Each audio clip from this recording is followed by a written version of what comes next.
Hi everybody, it's Kevin at Bear Creek. Today what we've got is a little bit of winter housekeeping chores to do.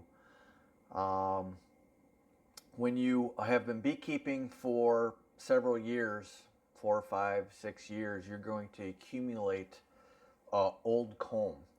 And it's a good idea within your apiary to refresh your comb every so often, or rotate it in so that you're getting constantly a lot of new comb to reduce the risk of any kind of bacteria, virus, fungus, or anything from transferring to the bees. Now, there's many beekeepers out there, older beekeepers, commercial beekeepers, that will tell you that they've got comb in their hives that is 12, 15 years old, and it's no big deal. And yeah, that might be the case, but I can also tell you that they also probably don't track the reason why they lose certain hives. They don't know if it crashed because of a disease, a certain disease maybe that the comb had in it, or anything like that. All I can tell you, and I am not an expert at this, but all I can tell you is, why risk it when it really doesn't take much, especially if you don't have this 2,500 hives to do, to rotate your combs and get some fresh new comb in every 3-4 years. And once you've been doing this for 3 or 4 years, you're going to be doing this every year to the older comb, and to refresh it. Doesn't really apply as much to honeycomb as much as it does to brood comb. Honeycomb, we're not putting chemicals into the hives at the times when honey is on, so it's not absorbing, the wax is not absorbing near as much of the chemicals. The brood comb, that's where we generally put our chemicals, the high concentration of it. Also, as brood develops in comb, they leave their cocoon inside, and you get really thick, heavy comb. Now, I'll show you a perfect example. This is a brood comb right here, that I got from a nucleus colony when I bought a 5-frame nuke, and I got this I don't know, 4 or 5 years ago. And this is what a lot of commercial guys do, is they try to get rid of their old comb and they pawn it off on you. But you can tell the difference between old comb and new comb. You can feel how heavy it is. Even though there isn't a thing in this, the wax is thicker, and you can actually pound on it. It really doesn't hardly even dent it, where newer comb, you just touch it. Here, I'll show you. You barely touch this stuff. This is sort of newer comb here. And it'll just come apart in your hands, especially if it's colder out. It just crumbles.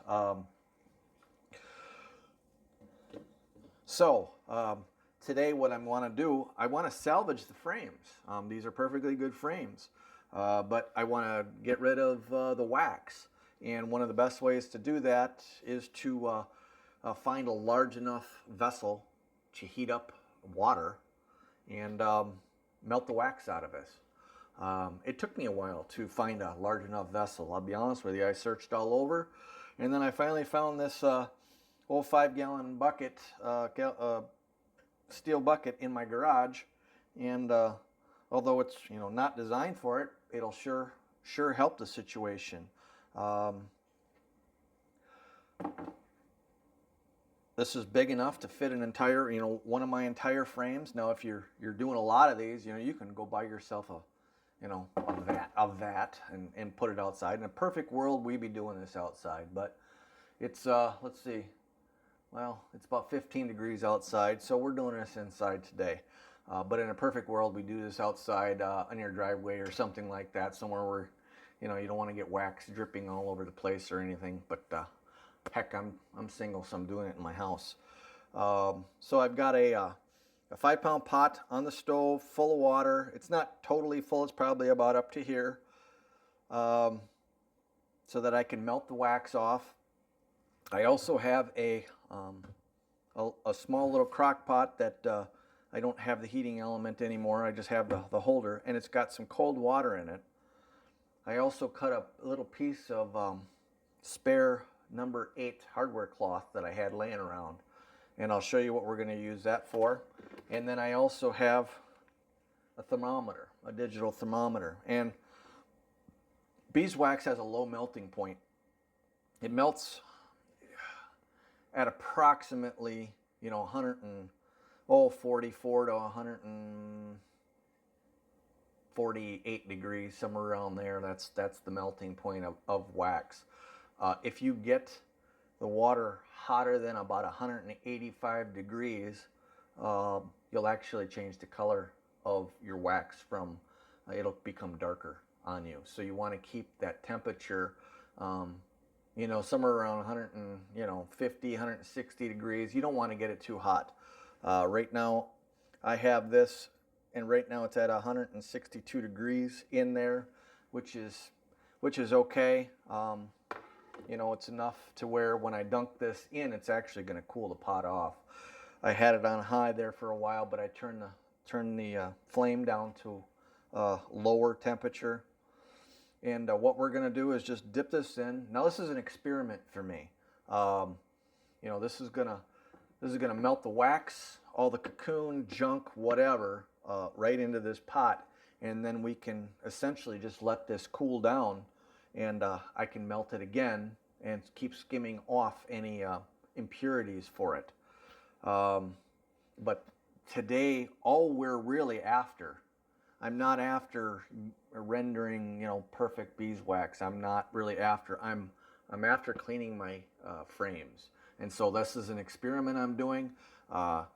Most of my frames, most of my comb is in hives right now in the winter time, so I can't cull them out. This is a test, so this summer I can go outside, do this, and I'll know what system I can use for very, very quickly, melting the wax out of these combs so I can reuse these frames.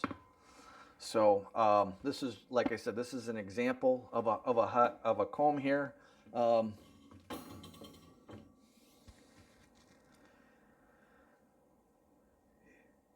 Yeah, this is from 2015, marked.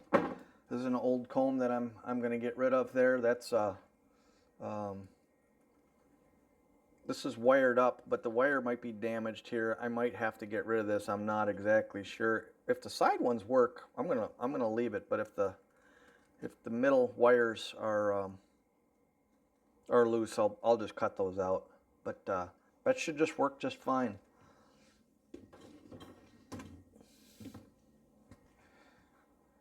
Oh, where is it at? I'm looking for one particular comb here. Oh, here it is. Here's a hive that a nuke that I got, and this has got the original beekeeper's name already stamped in it. And I bought this, I think, in 2016. I bought this nuke, and it had been damaged actually at one time, and you can see where the bees repaired, and it's a lot whiter comb around the edges there. But in the middle is very, very dark. So we're going to boil this out and rejuvenate it as best we can. So, like I said, I think this is at 162. There we go. Yeah, 162. So we're going to go ahead and get going. I'm going to use my darkest, heaviest. I mean, it's amazing the difference between these two. This one right here is extremely light comparison, and it's probably because I don't use this one as much as I used this one. This one is so dark, you can tell this has been around for 10 years or so. It was in the commercial beekeeper's apiary for years, and then of course it went into mine, and it served me well. But you know what, when you start getting chalk brood and stuff like that in your in your hives, and you can't figure out what the deal is, chalk brood is from a fungus or whatever, you know, one of the things that you can do is start refreshing your combs, and that might help you out as far as that's concerned. So let's get going. So we're just going to take this, and I'm just going to drop this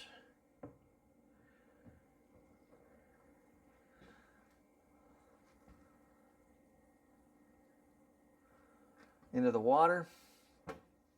Okay, so you know, you can kind of see it's been, you know, a little over a minute. You can see some of the wax is starting to flake off there. Came out. There it goes.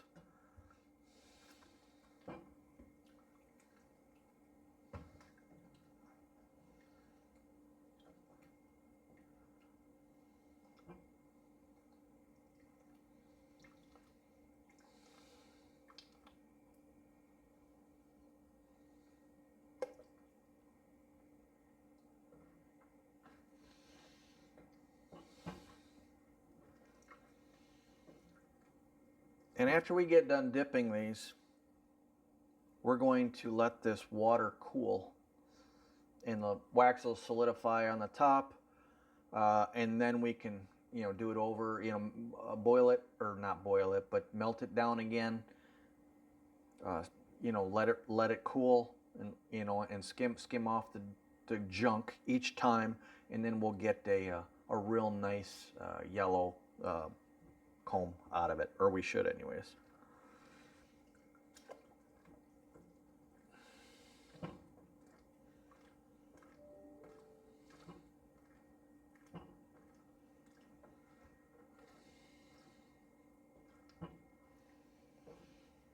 You can see that wire has really started coming apart there. Little pieces of wire. You can string this up, you know, with fishing line or whatever you want afterwards. No problem.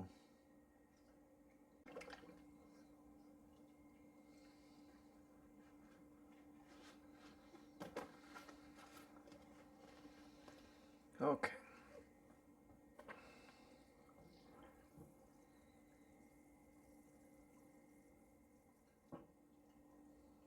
The wax just seems to fall off a lot easier when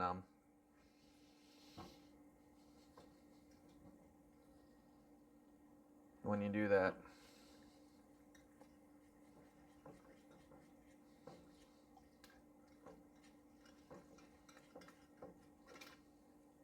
Whew. Okay. We have got a pretty clean little, and we can come back and dip these frames a little later in some clean water if we choose.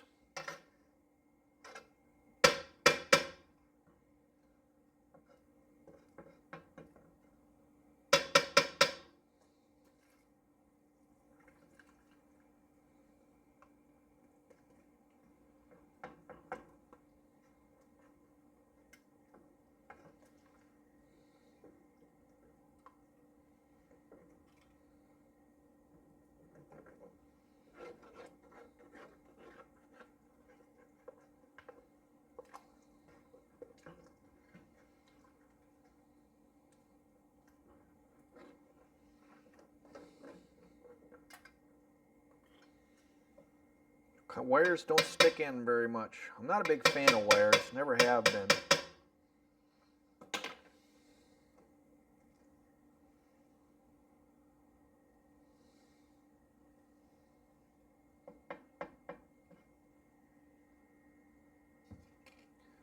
There's a wire. Here's a wire. Yeah, these are all coming out pretty easily. This one stayed in, so I'll just leave that in there. That's fine. So yeah, there you go. You know, I'll clean this up again one other time a little later, but we've cleaned that frame. I'll go on to a different frame here, a little lighter frame. Let's see how fast this one melts off.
Okay, there we go. I got the fifth one down.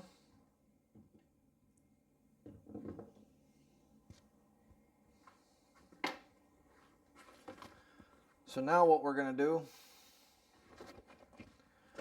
is I've got cold water sitting in this little crock pot here, and I'm just going to take this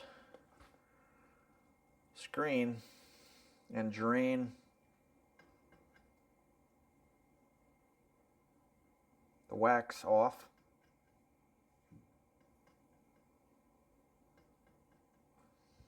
And then dump the slum gum in there.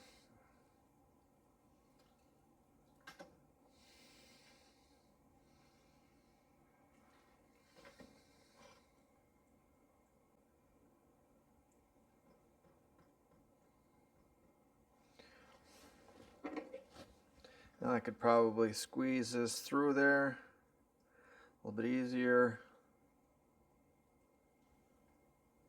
I'm draining off most of the wax as I can. Okay, so I've been screening this for a little bit, and the screen's coming out pretty good. It's amazing the amount of cocoons that was in this stuff, the junk that was in here. So it's a very good idea that I did this to some of my combs. I just got to find the time to do it to the rest of my combs sometime this summer. But I'm going to have to cull some of my combs out this summer. And obviously you don't want to do this, you know, if you really don't have a ton of comb. But I do have enough for right now. But you always want your bees to be building new comb. Always. That's how you build your apiary. So we're going to, and just an aside here, when I started screening it out, that's when we got into the more of a messy stage in the kitchen. So bear that in mind. But okay, to disinfect our frames a little bit, we're going to be soaking the frames in a 5-gallon bucket full of water with about a cup full of bleach. Just regular household bleach is all you need. Very, very cheap. Just going to take my frames and slide them in. You should be able to fit 5 frames in here at a time. Okay, we've had these soaking long enough. It might lighten them up a little bit, but that's really not what we're after.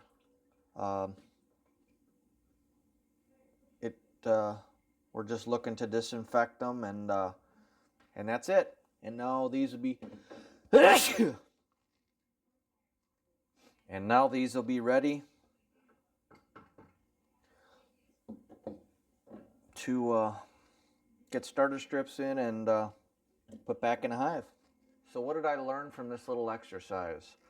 I learned that if you have some extremely old brood comb, I would do all the brood comb, that very, very old brood comb, together,